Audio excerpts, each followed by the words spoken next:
Busy Beat Natural Remedies. I'm Karissa. Today I was going to talk more about how I'm raising my new puppy holistically. Don't mind this big cut on my lip. That's from my puppy. He decided to give me a love bite. So I have Bear, and sometimes even when raising them holistically, we are finding ourselves having to do things we don't want to do. For instance, right now I'm having to get him vaccines still. So he got his 6-week vaccines when he was still with the breeder. And I can make the choice not to get him vaccinated again. However, if I do that, then I can't enroll him in things like training, obedience school, or puppy daycare. Knowing anything about puppies, they are very much like toddlers. And from my understanding, from the ages of about 6 weeks till about 16 weeks is when you need to expose them to everything, because that's kind of the toddler age where their brain's really growing, they're experiencing things, and you could help create a dog that's not anxious, right? So we're trying to introduce Bear to everything we could think of that we could ever possibly need to introduce him to right now, because he's right in the middle of that time frame. For instance, over 4th of July weekend, we certainly had him outside during fireworks. Not only did he hear the fireworks, he got to see the fireworks. So the hope is that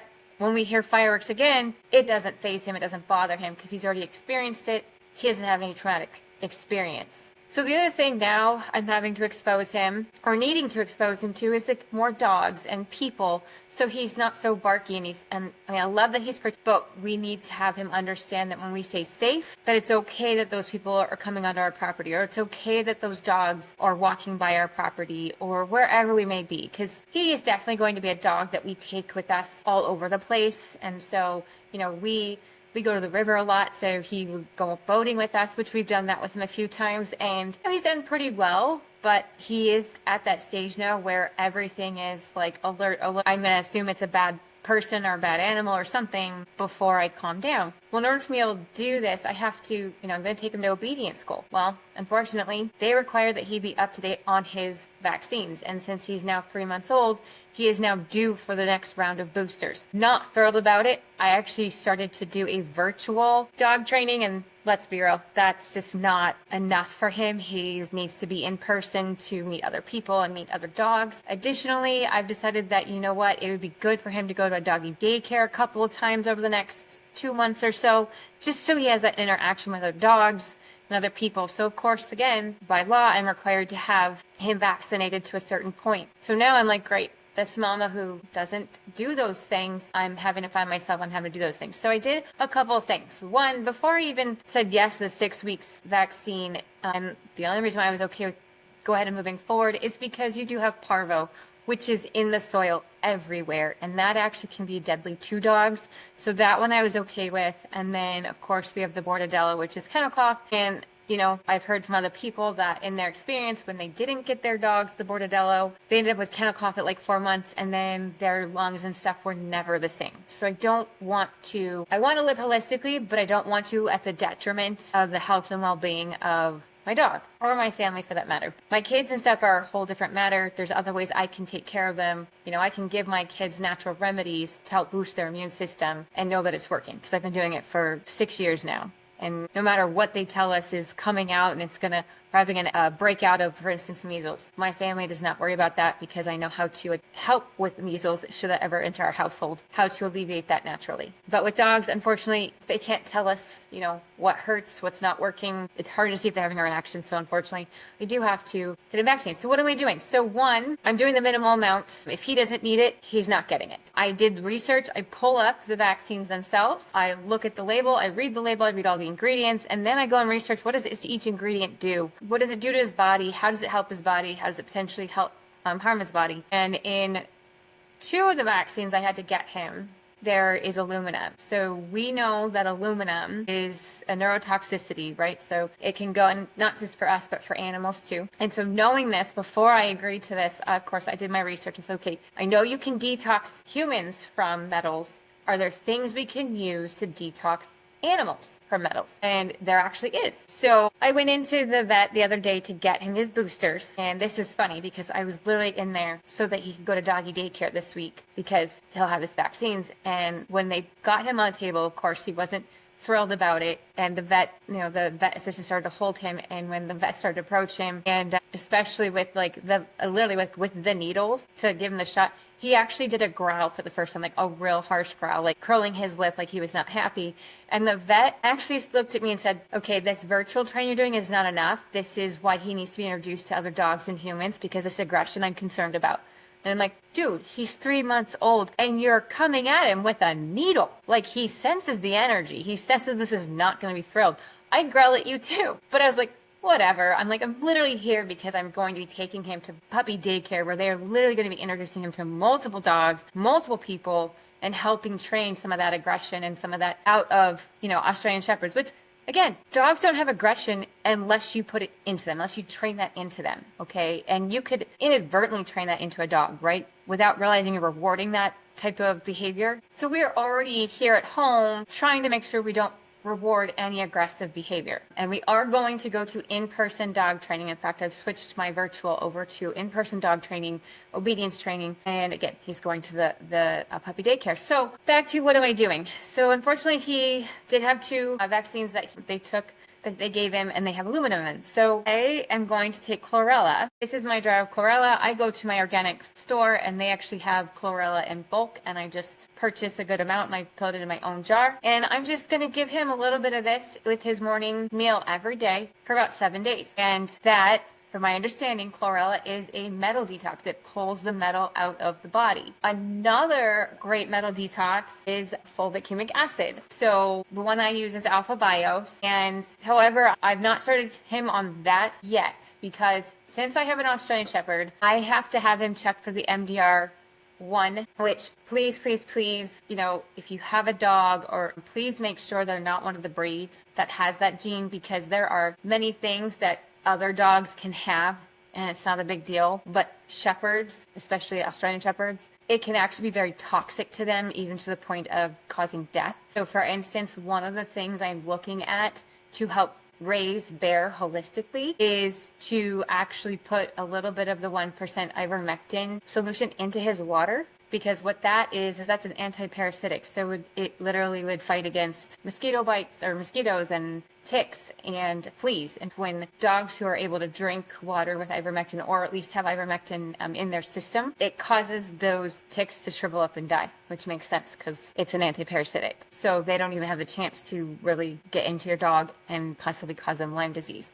Which that was one of the vaccines that they wanted me to give Bear. But in my experience, and this is my personal experience, and again, I can't state for a fact that there's a cause and effect, but to me, I felt like there was definitely a correlation. When I got my other dogs, my Shih Tzus, and this is before I went the holistic route and did all the research and looking all these things up, when I got my other dogs, the Lyme disease vaccine way back in 19, I think it was, all of a sudden I saw a decline in their health. Was it cause and effect? I can't guarantee that.